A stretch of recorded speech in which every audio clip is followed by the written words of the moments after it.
ব্রিটিশদের 200 বছরের শাসন আমলে বাংলাদেশে শুধুমাত্র একটি মেডিকেল কলেজ প্রতিষ্ঠিত করেছিল ব্রিটিশ সরকার, যেটি বর্তমান ঢাকা মেডিকেল কলেজ হাসপাতাল।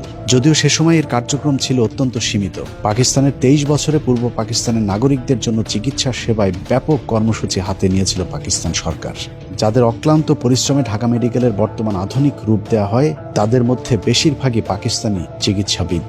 এসব চিকিৎসকদের মধ্যে উল্লেখযোগ্য ফরেনসিক মেডিসিনে doctor M Hossain, neurologist Muzaffar Khan, pharmacology বিভাগের প্রফেসর আলতাফ আহমেদ, প্যাথোলজি বিভাগে প্রফেসর আনোয়ার আলী এবং ডাক্তার কাজী আব্দুল খালেক, স্ত্রীরোগ ও প্রসূতিবিদ্যায় প্রফেসর হাবিবউদ্দিন আহমেদ ও প্রফেসর হুমায়া সাইদ, মেডিসিন বিভাগে অধ্যাপক নোয়াব আলী ও প্রফেসর মোহাম্মদ ইব্রাহিম, সার্জারি বিভাগে লেফটেন্যান্ট কর্নেল গিয়াসউদ্দিন এবং প্রফেসর আমির উদ্দিন প্রমুখ, যাদের সকলেই পাকিস্তানি চিকিৎসক ছিলেন।